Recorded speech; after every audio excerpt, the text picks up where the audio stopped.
Movie के start में हमें वॉलिस और टेरी नाम के दो लड़के दिखाई देते हैं जो कि एक पॉडकास्ट चलाते हैं। इसी नाम के साथ इन लोगों की एक वेबसाइट भी थी। ये दोनों एक वीडियो को डिस्कस कर रहे हैं जिसमें एक लड़का अपनी टांग स्वॉर्ड से काट देता है। अब वॉलिस कहता है कि वो कनाडा जाएगा इस लड़के का इंटरव्यू करने के लिए ताकि उनको अपने पॉडकास्ट और वेबसाइट के लिए कंटेंट मिल सके। नेक्स्ट सीन में दिखाते हैं कि वॉलिस अगले ही दिन कनाडा पहुंच चुका है जहाँ पर एक पुलिस ऑफिसर उससे कुछ सवाल कर रहा है। इसके बाद वो पहुंचता है उस लड़के के घर जहाँ पर वॉलिस को पता चलता है कि उस लड़के ने सुसाइड कर लिया है क्योंकि सोशल मीडिया अकाउंट पे बहुत ही ज्यादा उसको रोस्ट किया जा रहा था। यहाँ पर वॉलिस को अफसोस बिल्कुल नहीं होता कि उस लड़के ने सुसाइड कर लिया, बल्कि उसको अफसोस इस बात पर होता है कि उसका कनाडा आना बिल्कुल वेस्ट रहा। इसके बाद वॉलिस एक बार चला जाता है जहाँ पर वो टेरी को कॉल करता है और बताता है कि कैसे अब ये स्टोरी नहीं हो पाएगी, जिस पर टेरी उसको मशवरा देता है कि वो कोई नई स्टोरी ढूंढ ले। इसके बाद वॉलिस उस बार के वॉशरूम में जाता है जहाँ पर उसको नजर आता है एक नोट। उस नोट पर एक आदमी ने लिखा होता है कि उसके पास बहुत ज्यादा एडवेंचरस स्टोरीज हैं और अगर कोई उनको सुनना चाहता है तो वो उनके पास आ जाए। उसके साथ ही एक नंबर भी दिया गया होता है जिस पर वॉलिस कॉल करता है क्योंकि उसको मालूम होता है कि शायद उसको पॉडकास्ट के लिए नई कहानियां मिल गई हैं। अब वॉलिस फोन करके मिस्टर हॉवर्ड को बताता है कि मैं आपसे मिलने के लिए आ रहा हूँ। वॉलिस एक स्टोर पर जाता है जहाँ पर वो कुछ सामान लेता है और वहाँ के ओनर लड़कियों से पूछता है कि मुझे इस एड्रेस का बता दे, जो कि उसको बताती है कि ये जगह यहाँ से 2 घंटे दूर है। इसके बाद वॉलिस वहाँ से सामान लेकर चला जाता है। वॉलिस जब उस लोकेशन पर पहुँचता है तो देखता है कि हॉवर्ड का घर बहुत ही ज्यादा बड़ा है और ये जंगल के बीच में है। यहाँ पर वॉलिस हॉवर्ड से मिलता है और ये दोनों चाय पीते हैं। यहाँ पर हमें दिखाया जाता है कि मिस्टर हॉवर्ड बिल्कुल डिसेबल्ड है, वो एक व्हील चेयर पर होता है। हॉवर्ड बताता है कि वो वर्ल्ड वॉर 2 में कुक था और वहाँ के सोल्जर्स के लिए खाना बनाया करता था। वो आगे बताता है कि कैसे उनकी शिप डूब गई और सबके सब सोल्जर्स मर गए और सिर्फ यहाँ पर हॉवर्ड ही बचा था। इसके बाद वो किसी तरीके से एक आइलैंड पर पहुँचता है जहाँ पर उसको मिलता है एक वॉलरस और साथ ये भी कहता है कि उस वॉलरस ने इसकी जान बचाई थी। अब यहाँ पर वेलिस इससे पूछता है कि एक वॉलरस ने आपकी जान कैसे बचाई। हॉवर्ड बताता है कि कैसे उसने सर्वाइवल के लिए बहुत ज्यादा मदद की थी, जैसे कि जब बहुत ही ज्यादा ठंड होती थी तो वो वॉलरस हॉवर्ड को अपने साथ लगा लेता था जिसकी वजह से वो गर्म हो जाता था और इसके बाद हॉवर्ड ने उसका नाम रख दिया था मिस्टर टस्क। पहले तो वॉलिस को इसकी कहानी पर यकीन नहीं होता, पर जैसे जैसे हॉवर्ड अपनी कहानी आगे बताता जाता है साथ साथ वेलिस अपनी चाय पीता जाता है। इस तरह से वॉलिस बहुत सारी चाय के कप्स पी लेता है और अब तक वो स्टोरी कंटिन्यू रहती है। यहाँ पर चाय पीते पीते वॉलिस को कुछ अजीब महसूस होता है और वो थोड़ी ही देर में बेहोश हो जाता है। फिर दिखाते हैं हमें कुछ फ्लैशबैक्स जो कि होते हैं वॉलिस के कनाडा आने से पहले के। यहाँ पर वो अपनी फ्रेंड के साथ बैठे हुए बातें कर रहा है। वॉलिस की फ्रेंड उसको कहती है कि वो भी उसके साथ कनाडा आना चाहती है, जहाँ पर वॉलिस उसको इनकार कर देता है। इनकारी सुनने पर वो लड़की कहती है कि अब वो पुराना वॉलिस नहीं रहा और वो बहुत चेंज हो गया है। वॉलिस यहाँ पे उससे डिस्कस करता है कि वो अगर उसको साथ नहीं लेके जा रहा तो इसका मतलब ये नहीं कि वो बदल गया है। अब अगले सीन में दिखाते हैं प्रेजेंट टाइम जहाँ पर वॉलिस की आंख खुलती है और वो खुद को एक व्हील चेयर में पाता है। वो हॉवर्ड से पूछता है कि क्या हुआ था कल। हॉवर्ड बताता है कि कैसे एक स्पाइडर ने उसको काट लिया था, जिसके बाद वो बेहोश हो गया। हॉवर्ड ने डॉक्टर को बुलाया और उसने उसकी बॉडी से वो सारा जहर निकाल दिया था। अब ये बात तो वो मान लेता है और इसके बाद वॉलिस हॉवर्ड से कहता है कि उसको अपना फोन चाहिए, जिस पे हॉवर्ड कहता है कि डॉक्टर ने उसको फोन यूज करने से मना किया है। थोड़ी देर में वॉलिस को महसूस होता है कि उसके पास अपनी टांगे नहीं है, वो अपनी टांगों को हिला नहीं सकता। वो अपनी टांगों पे पड़े हुए कपड़े को हटाता है तो देखता है कि उसकी एक टांग नहीं है, यानी कि कट चुकी है। घबरा के वॉलिस हॉवर्ड से पूछता है कि उसकी टांग के साथ क्या हुआ, जिस पे हॉवर्ड कहता है कि डॉक्टर ने उसकी टांग काट दी क्योंकि स्पाइडर का जहर फैल रहा था। नेक्स्ट सीन में दिखाते हैं कि ये दोनों अब एक डाइनिंग टेबल पर बैठे हैं जहाँ पर हॉवर्ड कहता है कि खाना खा लो। अब वॉलिस आगे से कहता है कि उसको अपने हाथ भी महसूस नहीं हो रहे। अब इसके रिप्लाई में हॉवर्ड कहता है कि डॉक्टर ने शायद उसको मॉर्फिन, जो कि एक मेडिसिन है, शायद वो ज्यादा दे दी हो और ये भी कि ये मेडिसिन देना जरूरी था वरना दर्द से वो बहुत ज्यादा चिल्लाता। यहाँ पर वॉलिस समझ आता है कि ये कुछ साजिश हॉवर्ड की ही है और उसी ने ये सब कुछ उसके साथ किया है। यहाँ पर वॉलिस को बहुत ही ज्यादा गुस्सा आता है और वो हॉवर्ड को गालियाँ देते हुए कहता है कि मुझे यहाँ से जाने दो।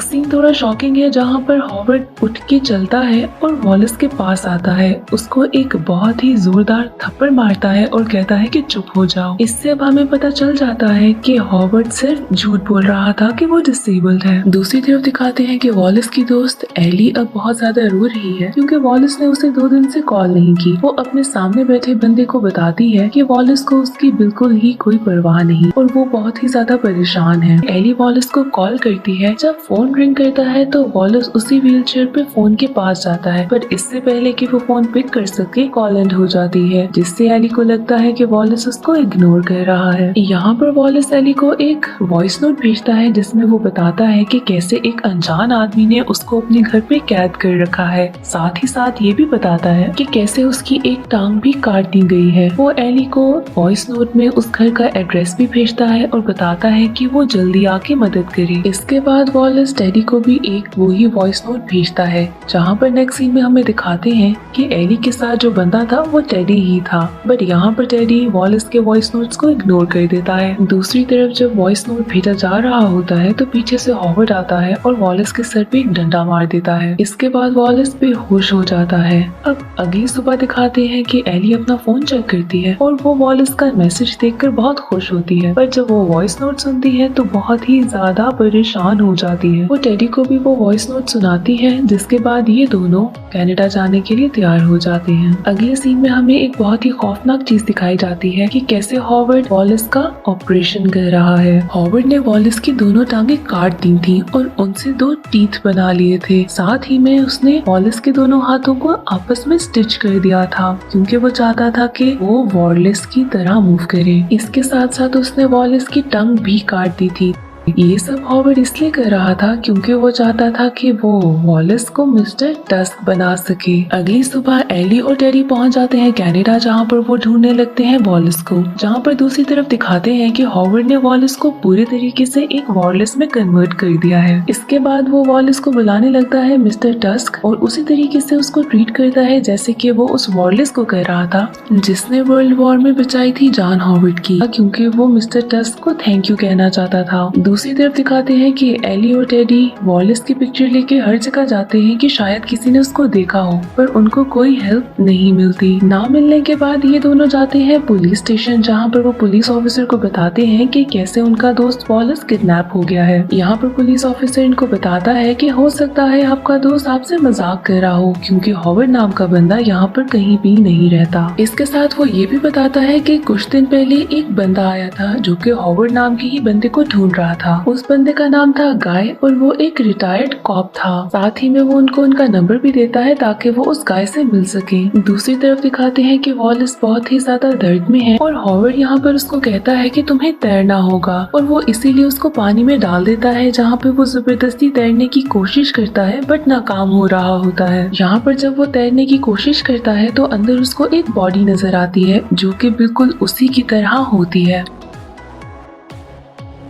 यहाँ पर वॉलिस समझ आता है कि वो हॉवर्ड का पहला विक्टिम नहीं है और हॉवर्ड पहले भी ऐसे ही डिफरेंट लोगों को मार चुका है। अगले सीन में दिखाते हैं कि एली और टेडी मिलते हैं गाय से, जो कि बताता है कि वो बहुत अरसे से इस हॉवर्ड नामी शख्स की तलाश में है। साथ ही में ये भी बताता है कि हॉवर्ड ने बहुत ही ज्यादा लोगों को पहले भी मारा है। वो बताता है कि कैसे एक हॉकी प्लेयर को ढूंढने के लिए वो ऐसे ही तलाश करता रहा, जब ढूंढने पे उसको एक बूढ़ा आदमी मिला और वो कहीं से भी सीरियल किलर नहीं लग रहा था। पर कुछ दिनों के बाद पुलिस को वहाँ से उस हॉकी प्लेयर की लाश मिली, जिसके बाद पता चला कि वो बूढ़ा आदमी सीरियल किलर था। गाय इनको ये भी बताता है कि कैसे हॉवर्ड लोगों की टांगे काट देता है और वॉलरस के दांत बना देता है। दूसरी तरफ हॉवर्ड वॉलरस को तैरना सिखाता है और साथ ही बताता है कि कैसे असल जानवर तो इंसान ही है। हॉवर्ड ने वॉलरस को मिस्टर टस्क कम्प्लीटली बना दिया था, जो कि हॉवर्ड का बेस्ट फ्रेंड था। हॉवर्ड वॉलरस को एक कच्ची फिश देता है और कहता है कि खा लो। अब क्योंकि वॉलरस को बहुत दिनों से भूख लगी थी, वो उस कच्ची फिश को भी खा लेता है। दूसरी तरफ दिखाते हैं कि गाय, एली और टेडी एक स्टोर पर जाते हैं, जहाँ पर जाकर वो वॉलरस की पिक्चर दिखाते हैं और पूछते हैं कि क्या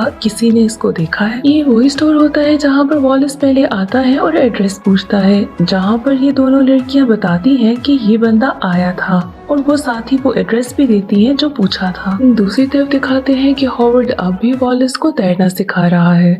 साथ साथ वो उसको बताता है कि कैसे उस मिस्टर टस्क ने इसकी जान बचाई थी। वो बताता है कि जब वो आइलैंड पे पहुंचा था तो उसको एक वॉलरस मिला था। हॉवर्ड ने उस वॉलरस को मार दिया था और जितने दिन वो उस आइलैंड पे रहा उसने उसी वॉलरस का गोश्त खाया। जब उसको ठंड लगती थी तो वो उसकी बॉडी में चला जाता था जिससे उसको गर्माइश पहुंचती थी। जितने दिन भी वो आइलैंड में रहा उसने ऐसे ही गुजारा किया जब तक वो ढूंढा नहीं गया। और जिस दिन हॉवर्ड वहाँ से गया उसको एहसास हुआ कि उसने कितना गलत किया है। इसके बाद उसने बहुत से लोगों को मिस्टर टस्क बनाया, जिसके बाद वो चाहता था कि वो उसी दिन को दोबारा से जी ले। वो चाहता था कि मिस्टर टस्क हॉवर्ड को मार दे ताकि वो गिल्ट से फ्री हो जाए। यहाँ पर हॉवर्ड आता है मिस्टर टस्क को मारने के लिए, बट इससे पहले वो कुछ करता वॉलस अपना दांत उसके पाँव में डालता है और उसको गिरा देता है। इसके बाद वॉलस चढ़ता है मिस्टर हॉवर्ड के ऊपर और अपने दांतों से उसको बहुत बुरे तरीके से जख्मी करता है। इतना खून निकलता है कि वो मर जाता है। हॉवर्ड अब सुकून से मर गया है क्योंकि जैसा वो चाहता था वैसा ही हुआ और अब वो गिल्ट से फ्री होके मर गया है। इतने में वहाँ पर गाय, टेडी और एली आ जाते हैं, जहाँ पर एली वॉलस को देख के बहुत ही ज्यादा रोती है। अब हमें नेक्स्ट सीन में दिखाते हैं कि